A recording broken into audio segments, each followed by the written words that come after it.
নমস্কার বন্ধুরা, আশা করি আপনারা সবাই খুব খুব ভালো আছেন, সুস্থ আছেন। আজ নতুন একটা দিনে বিদেশে বঙ্কন্যার নতুন আরো একটা ব্লগে আপনাদের সবাইকে অনেক অনেক স্বাগত জানালাম। গত 5 বছর ধরে আমি কানাডাতে থাকি। কানাডাতে ডাক্তার দেখানো নিয়ে এবং এখানে চিকিৎসা করাতে গিয়ে আমার যে সমস্ত অভিজ্ঞতা হয়েছে সেই সমস্ত বিষয়গুলো নিয়ে আজ আমি আমার এই ব্লগটাতে আপনাদের সাথে আলোচনা করব। বা বলতে পারেন আমি আমার সেই সমস্ত ছোটখাটো অভিজ্ঞতাগুলোর কথাই আপনাদের সাথে এই ব্লগটাতে শেয়ার করব। আজকে শনিবার আর এখন সকাল ওই 10:30 মতো বাজে। এইদিকে আমি দুপুরের রান্নার প্রস্তুতি শুরু করে দিয়েছি। আজ বানাবো একটু আলু দিয়ে বিনস আর সেলেরি ভাজা। আর গতকাল পেঁয়াজ দিয়ে মসুর ডাল আর মাংস রান্না করেছিলাম, সেটা বেশ কিছুটা করেই রয়ে গেছে, তাই আজ রান্নার দিকে বেশি একটা ঝামেলা নেই। আর এছাড়াও গতকাল মাংস আর ডালটা আমি প্ল্যান করেই একটু বেশি করেই রান্না করেছিলাম, যাতে আজ দুপুরে রান্নার ঝামেলাটা বেশি একটা না থাকে। আসলে রান্নাটা শেষ হলে স্নান করে খেয়ে যেতে হবে এক্স-রে আর আল্ট্রাসাউন্ড করাতে। আপনাদের মধ্যে যারাই আমার ব্লগ রেগুলার বেসিসে দেখে থাকেন, আপনারা হয়তো এই ব্যাপারটা জানতে পারেন যে আমি গত কয়েক মাস ধরেই আমার ডান হাতের ব্যথাটা নিয়ে বেশ ভুগছি। জানুয়ারি মাসের শেষের দিকে ডাক্তারকেও দেখিয়েছিলাম, কিন্তু তখন ডাক্তার বলেছিল কয়েকটা দিন অ্যাডভিল খেয়ে দেখার জন্য।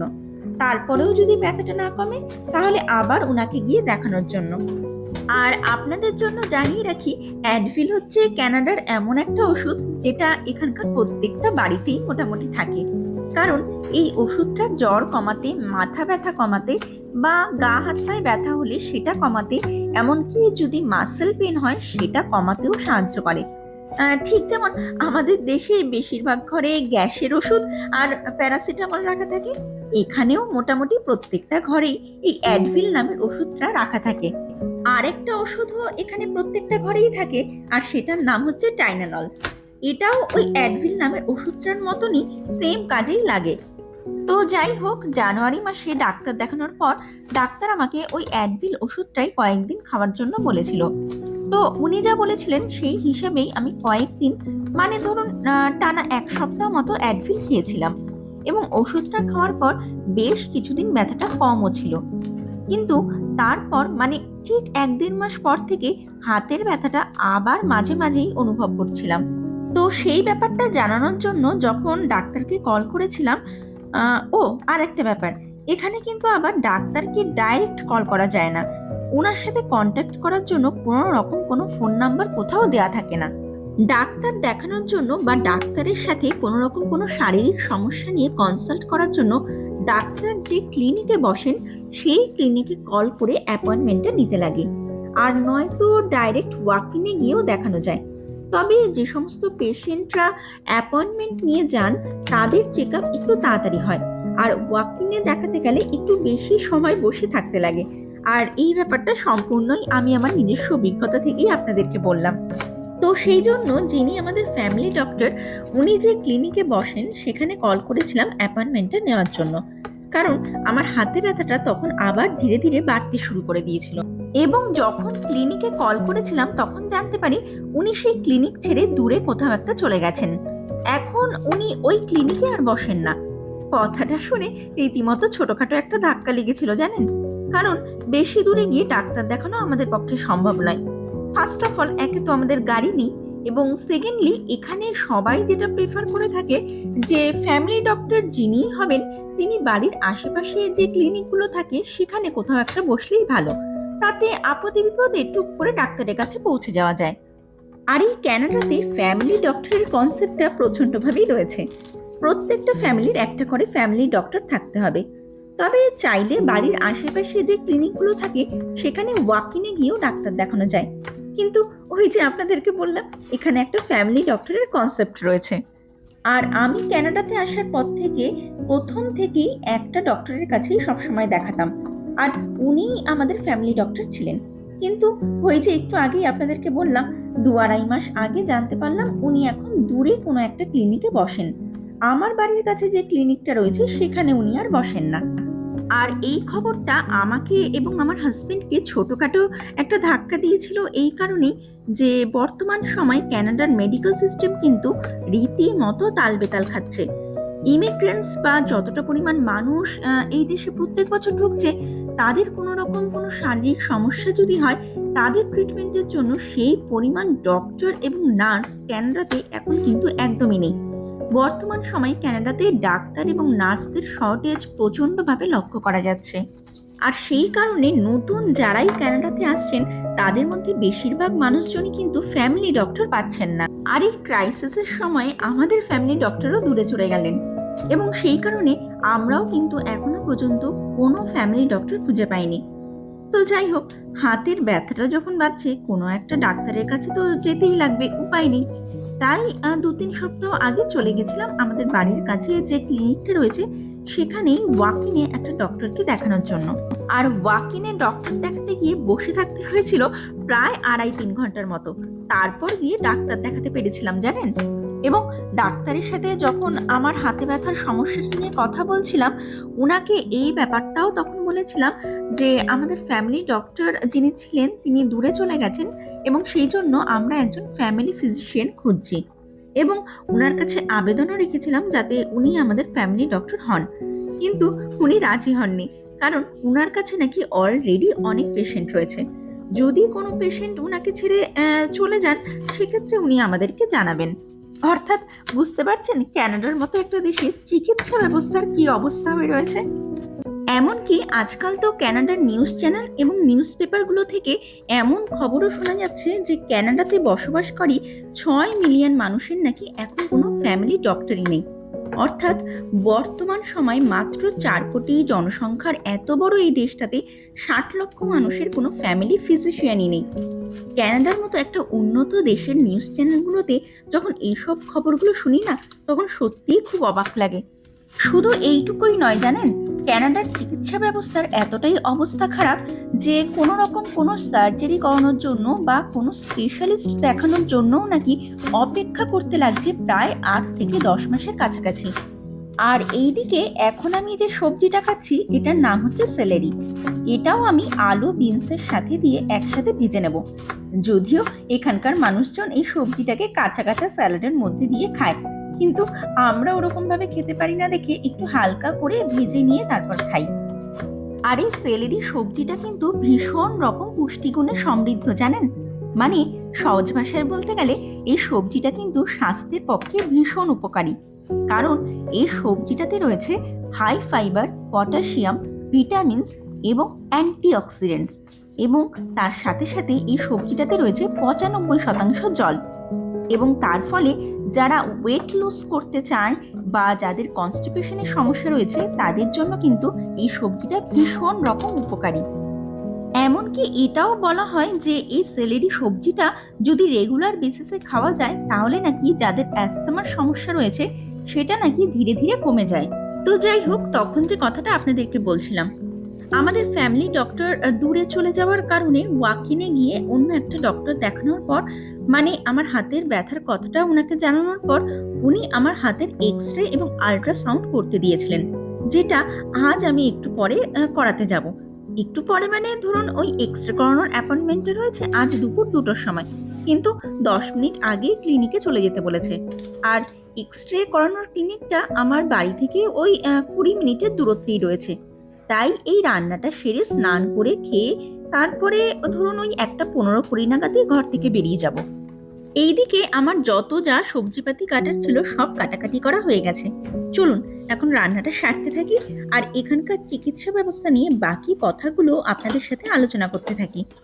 তবে আলোচনাটা শুরু করার আগে আমি আপনাদেরকে একটু বলে দিই যে এই সেলেরি, বিনস এবং আলুর সবজিটা বানানোর জন্য আমি কড়াইতে কি কি ফোড়ন দিলাম। তো কড়াইতে তেল দেওয়ার পর তার মধ্যে আমি ফোড়ন দিলাম গোটা জিরে আর 2-3টে শুকনো লঙ্কা। আর এরপরে আমি চপ করে রাখা একটা মিডিয়াম সাইজের পেঁয়াজকে এর মধ্যে দিয়ে দেব এবং সেটাকে আমি একটু ভালো মতো ফ্রাই করে নেব। তো যাই হোক, একটু আগে যে কথাটা আপনাদেরকে বলছিলাম, জানেন আজ আমার হাতের যে এক্স রে এবং আল্ট্রাসাউন্ডটা করাতে যাব তার জন্য কিন্তু আমাকে কম সমস্যার মধ্যে পড়তে হয়নি। মানে আজ যে ক্লিনিকটাতে আমি এক্স-রে করানোর জন্য যাচ্ছি, সেই ক্লিনিকে গত সপ্তাহের শুরুর দিক থেকে মানে ধরুন ওই সোমবার থেকে আমি কন্টিনিউ এই ক্লিনিকটাতে কল করে গেছি অ্যাপয়েন্টমেন্টটা নেওয়ার জন্য। সোম, মঙ্গল, বুধ ৩ দিন কন্টিনিউ কল করার পর যখন ক্লিনিকের থেকে কেউ ফোন পিক করছিল না, তখন বৃহস্পতিবার দিন আমি আমার মেয়েকে নিয়ে ডাইরেক্ট চলে গেছিলাম এই এক্স-রে ক্লিনিকটাতে। যাওয়ার পর ১০-১২ মিনিট মতো বসে থাকার পর রিসেপশনে গিয়ে কথা বলার সুযোগ পেয়েছিলাম, এবং তারপর ডাক্তার যে প্রেসক্রিপশনটাতে এক্স-রে এবং আল্ট্রাসাউন্ড করানোর কথাটা লিখে দিয়েছিল, সেটা আমি রিসেপশনে দেখাই, এবং রিসেপশন থেকে আমাকে বলা হলো যে সেই দিন তারা আমার এক্স-রেটা করতে পারবে না, কারণ আমাকে প্রথমে ফোন করে অ্যাপয়েন্টমেন্টটা নিতে লাগবে, তারপর তারা এক্স-রে এবং আল্ট্রাসাউন্ডটা করবে। এবং সেই কথাটা শোনার পর রিসেপশনে যিনি বসেছিলেন তাকে আমি বলেছিলাম, আমি গত ৩ দিন ধরে আপনাদের ক্লিনিকে কল করেছি অ্যাপয়েন্টমেন্টটা নেওয়ার জন্য, কিন্তু আপনারা মানে ক্লিনিক থেকে কিন্তু ফোনটাই কেউ পিক করলো না, সেই জন্য আমি আজ ডাইরেক্ট ক্লিনিকে চলে এসেছি এক্স-রেটা করানোর জন্য।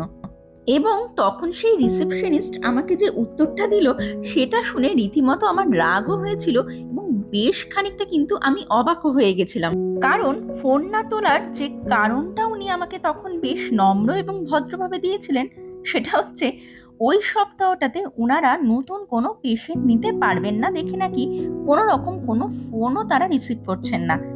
ওই সপ্তাহটাতে তারা অলরেডি অনেক পেশেন্টের অ্যাপয়েন্টমেন্ট নিয়ে ফেলেছেন। কিন্তু আমার কথা হচ্ছে এইটা, যে তারা তো এই কথাটা ফোনটা রিসিভ করেও আমাকে বলতে পারতো, এবং সেই সপ্তাহ না হোক অন্য যেদিন তারা অ্যাপয়েন্টমেন্টটা আমাকে দিতে পারতো, সেই দিনের অ্যাপয়েন্টমেন্টটা আমাকে ফোনেই দিয়ে দিত। আমি গত সপ্তাহে যেই দিন ক্লিনিকটাতে গেছিলাম, সেই দিন কিছুটা ভিডিও বানিয়েছিলাম, সেই ভিডিওটা আমি স্ক্রিনে আপনাদের সাথে শেয়ার করে দেব। মানে ওই রিসেপশনিস্টের উত্তর এবং এই ঘটনাটা সত্যিই আমাকে সেই দিন রীতিমতো অবাক করে দিয়েছিল। যেই দেশটা প্রত্যেকটা মানুষকে সময়ের সঠিক ব্যবহার করা শেখায়, পাঞ্চুয়ালিটি শেখায়, এখানকার স্কুলগুলোতে যেখানে ছোটবেলা থেকে আমাদের জীবনে সময়ের মূল্য কতটা সেটা বোঝানো হয়, সেখানে চিকিৎসার ক্ষেত্রে মানুষের সময় নিয়ে চলছে ছেলেখেলা। চিকিৎসার ক্ষেত্রে এখানকার মানুষজনদের এরকম নানা রকম ভাবে হতে হচ্ছে হেনস্থা। তো যাই হোক, ক্লিনিকে থাকা রিসেপশনিস্টের কাছ থেকে অত সুন্দর একটা উত্তর পেয়ে আমি তো সেই সময় রীতিমতো হতভম্বই হয়ে গেছিলাম, যে উনাকে আমি তখন প্রত্যুত্তরে কি বলবো। শেষ পর্যন্ত আমি শুধু এইটুকুই জিজ্ঞাসা করলাম যে আজ কি আমি তাহলে এক্স-রেটা করাতে পারবো না। সেটাতে ওই রিসেপশনিস্ট সপাটে আমাকে উত্তর দিল, না, আজ হবে না। এমনকি ওই পুরোটা সপ্তাহে উনি কোনো অ্যাপয়েন্টমেন্ট আমাকে দিতে পারবেন না বলে জানিয়ে দিলেন। নেক্সট উইকে শনিবারে মানে আজ দুপুর 2টোর সময় ফাঁকা আছে, তাই একমাত্র এই সময়টাতেই উনি আমার অ্যাপয়েন্টমেন্ট বুক করে দিতে পারবেন। অর্থাৎ পুরো 10 দিন পরে গিয়ে উনি আমার এক্স-রে এবং আল্ট্রাসাউন্ডের অ্যাপয়েন্টমেন্টটা করে দিতে পারবেন বলে জানালেন। কোনো উপায় নেই দেখে রিসেপশনিস্ট যে সময়টা এক্স-রে এবং আল্ট্রাসাউন্ড করানোর জন্য অ্যাভেলেবেল আছে বলে জানালেন, সেই সময়টাতেই করানোর জন্য রাজি হয়ে গেলাম। আসলে প্রথম কারণ হচ্ছে, আজ যে ক্লিনিকটাতে এক্স-রে এবং আল্ট্রাসাউন্ড করানোর জন্য যাব, মানে গত সপ্তাহে যে ক্লিনিকটাতে গিয়ে আজকের জন্য অ্যাপয়েন্টমেন্টটা বুক করিয়ে রেখে এসেছিলাম, এই ক্লিনিকটা আমার বাড়ি থেকে বেশি একটা দূরে না। আপনাদেরকে তো সেটা কিছুক্ষণ আগেই বলেছিলাম যে এই ক্লিনিকটা আমার বাড়ি থেকে ওই 20 মিনিটের দূরত্বেই রয়েছে। কিন্তু ডক্টর আমাকে এক্স-রে এবং আল্ট্রাসাউন্ড করানোর জন্য আরও 2টো ক্লিনিকের অ্যাড্রেস দিয়েছিলেন, কিন্তু সেই 2টো ক্লিনিকই আবার আমার বাড়ি থেকে মোটামুটি ওই 1 ঘন্টার দূরত্বে। তাও আমি সেই 2টো ক্লিনিকেও কল করেছিলাম অ্যাপয়েন্টমেন্টটা নেওয়ার জন্য, কিন্তু 2টো ক্লিনিকের মধ্যে একটা ক্লিনিক থেকে জানালো তারা 15 দিন পরে আমার জন্য অ্যাপয়েন্টমেন্টটা নিতে পারবে, এবং অন্য ক্লিনিকটার থেকে জানালো তারা প্রায় 20 দিন পরে গিয়ে আমার জন্য অ্যাপয়েন্টমেন্ট বুক করতে পারবে। এবং এর কারণ হিসাবে সবকটা ক্লিনিক থেকেই আমাকে একই গল্প শোনাচ্ছিল, যে নেক্সট কয়েকদিনের জন্য তাদের ক্লিনিকে পেশেন্ট ফুল হয়ে রয়েছে, এবং সেই কারণে আমার অ্যাপয়েন্টমেন্ট পেতে লেট হবে। আর এইভাবে 3টে ক্লিনিকে কথা বলার পর আমার এবং আমার হাজবেন্ডের মনে হলো আমার বাড়ির কাছে যে ক্লিনিকটা আছে সেটাতেই যাওয়া ভালো হবে, কারণ 3টে ক্লিনিকের মধ্যে এটাতেই একটু আগে মানে ওই 10 দিনের মাথায় গিয়ে অ্যাপয়েন্টমেন্টটা পাওয়া যাচ্ছে। তবে এই ঘটনা শুধু আমার সাথেই হচ্ছে না, জানেন, এখন যারাই চিকিৎসা ক্ষেত্রে কোনো কিছুর জন্য কোথাও কোনো ক্লিনিকে অ্যাপয়েন্টমেন্ট করাতে যাচ্ছেন, তাদের সবারই এরকমই লেট হচ্ছে। কেউ আর সাথে সাথে ওই 1-2 দিনের মধ্যেই অ্যাপয়েন্টমেন্ট পাচ্ছেন না। 10-12 দিন বা কোনো কোনো সময় তো 20-25 দিনের মাথায় গিয়ে অ্যাপয়েন্টমেন্টটা পাচ্ছেন। তো যাই হোক, চলুন এইদিকে আপনাদের সাথে গল্প করতে করতে আমার রান্নাটাও হয়ে গেছে। স্নানটা করে এসে খেয়ে দিয়ে তারপর বেরোই, না হলে আবার ওইদিকে ক্লিনিকে পৌঁছতে দেরি হয়ে যাবে। তাই বাকি কথা একটু পরে হবে।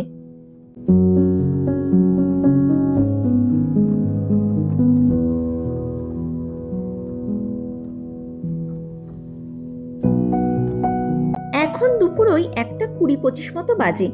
মেয়ে আর আমি স্নান করে খেয়ে দিয়ে বেরিয়ে পড়েছি এক্স-রে ক্লিনিকের উদ্দেশ্যে।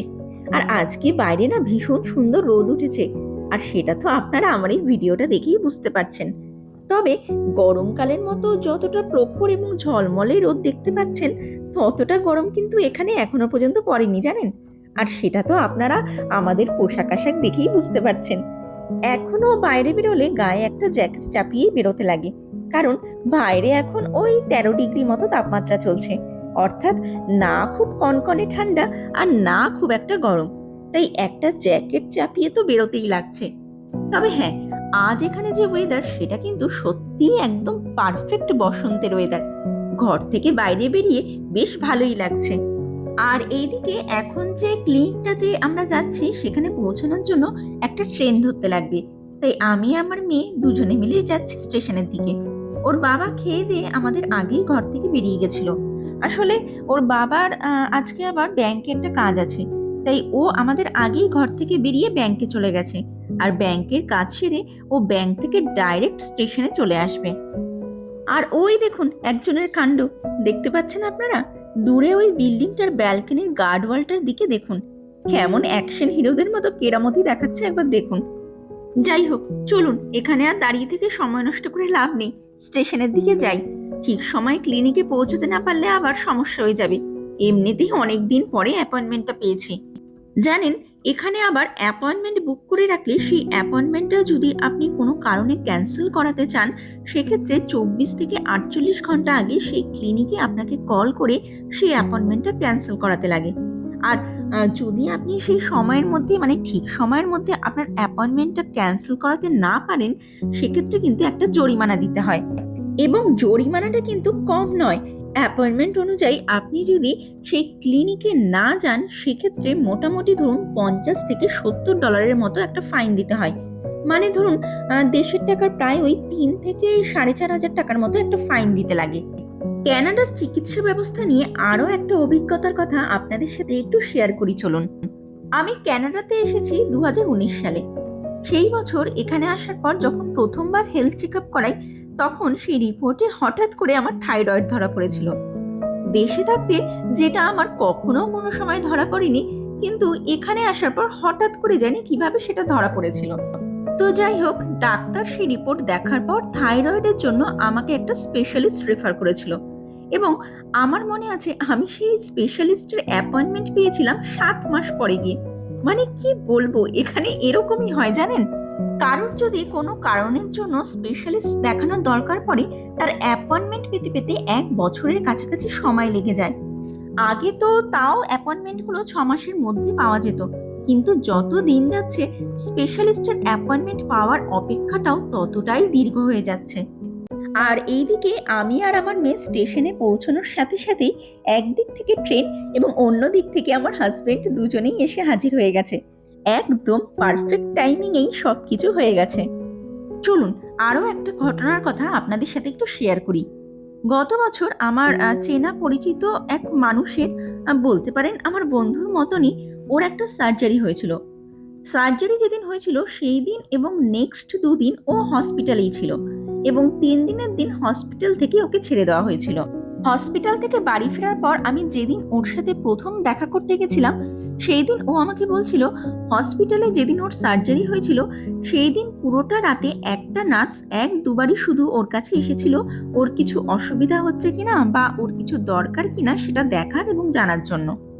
এবং সার্জারির পর নেক্সট যে 2 দিন ওকে হসপিটালে থাকতে হয়েছিল, সেই 2 দিনে সারাদিনে মাত্র 1-2বারই ডাক্তারদের মতো সেই নার্সও নাকি 1-2বারই ওর কাছে এসে জিজ্ঞাসা করে যেত ওর কোনো অসুবিধা হচ্ছে কিনা।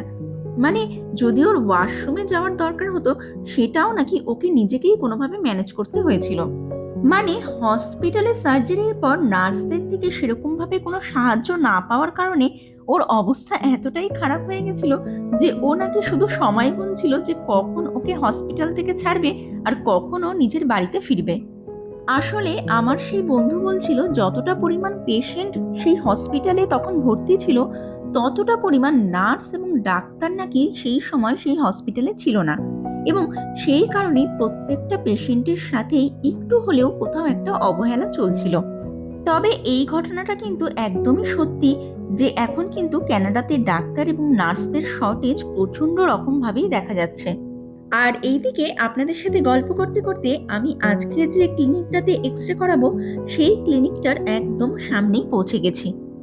চলুন এবার ভেতরে ঢুকি, তারপর দেখি কতক্ষণে আমার ডাক আসে এবং কতক্ষণে গিয়ে সবকিছু শেষ হয়। ও হ্যাঁ, আরো একটা ব্যাপার আপনাদেরকে বলি, এই যে আমি আজ এক্সরে এবং আল্ট্রাসাউন্ড করানোর জন্য এসেছি, এই রিপোর্টটা কিন্তু এরা আমাকে দেবে না। মানে যেদিনই আমার রিপোর্টটা রেডি হবে, এরা আমার কাছে না পাঠিয়ে ডাইরেক্ট আমার ডাক্তারের কাছে পাঠিয়ে দেবে। আসলে কানাডাতে নিয়মটা এরকমই। মানে যে কোনো ধরনেরই টেস্ট হোক না কেন, মানে ধরুন ব্লাড টেস্ট হোক বা ইউরিন টেস্ট বা এক্সরে বা আল্ট্রাসাউন্ড, যাই করান না কেন, এই সব কিছুর রিপোর্টই ক্লিনিকগুলোর থেকে সরাসরি পাঠিয়ে দেওয়া হয় আপনার নির্দিষ্ট ডাক্তারের কাছে। এবং ডাক্তারের কাছে যখন সেই রিপোর্ট গিয়ে পৌঁছায়, তখন সেই ডাক্তার যে ক্লিনিকে বসেন সেই ক্লিনিক থেকে একটা কল আসে এবং রিপোর্টে কি এসেছে সেই সব জানার জন্য এবং কনসাল্ট করার জন্য তখন অ্যাপয়েন্টমেন্ট নিয়ে দেখা করতে যেতে লাগে ডাক্তারের সাথে। তো যাই হোক, এইদিকে আমি অপেক্ষা করছি কখন আমার ডাক আসবে সেই জন্য। আমার অ্যাপয়েন্টমেন্টে ছিল 2টোর সময়, কিন্তু ঘড়িতে অলরেডি 2:20 মতো বাজে, কিন্তু এখনো আমার ডাক আসেনি। তবে হ্যাঁ, কানাডার মেডিকেল সিস্টেমের অবস্থা এখন খারাপ তো ঠিকই, কিন্তু আপনারা যেটা অনেকেই জানেন যে কানাডার চিকিৎসা ব্যবস্থা কিন্তু একদমই ফ্রি। অর্থাৎ আমি যে আজ এক্সরে এবং আল্ট্রাসাউন্ড করাতে এসেছি, তার জন্য আমাকে কিন্তু একটা টাকাও খরচা করতে হয়নি। এমনকি যে কোনো রকমের সার্জারি এবং সার্জারির জন্য হসপিটালে থাকা খাওয়ার সমস্ত রকম খরচা কিন্তু এখানে বিনামূল্যেই হয়ে থাকে। তবে যেটা আমি আগেও কয়েকবার আপনাদেরকে বলেছি যে দাঁতের আর চোখের চিকিৎসাটা কিন্তু এখানে টাকা খরচা করেই করতে লাগে। এমনকি অ্যাম্বুলেন্সের খরচাটাও কিন্তু এখানে ফ্রি নয়। তো এই সব কিছুর জন্য এখানে অনেকেই প্রাইভেট হেলথ ইন্স্যুরেন্স করিয়ে থাকেন। আর এইদিকে এক্সরে করানোর আগে আমাকে আমার ড্রেসটা চেঞ্জ করতে বলা হয়েছিল এবং এখান থেকে এই নীল রঙের অ্যাপ্রন টাইপ ড্রেসটা পরতে দিয়েছিল। তো এখন আমি এদের দেওয়া ড্রেসটা পরেই বসে রয়েছি, কিন্তু এখনো পর্যন্ত আমার এক্সরেটা কিন্তু হয়নি। জানি না আরো কতক্ষণ এখানে এইভাবে বসে থাকতে হবে। তো যাই হোক, চলুন ব্লগটাকে তাহলে এখানেই শেষ করছি। কানাডার মেডিকেল সিস্টেম অর্থাৎ চিকিৎসা ব্যবস্থা নিয়ে যদি আপনাদের মধ্যে কারোর কোনো রকম কোনো জিজ্ঞাসা বা প্রশ্ন থাকে, তাহলে আপনারা সেটা আমাকে অবশ্যই কমেন্ট সেকশনে গিয়ে কমেন্ট করে জানাতে পারেন। আমি চেষ্টা করব আপনাদের প্রশ্নের উত্তর দেওয়ার।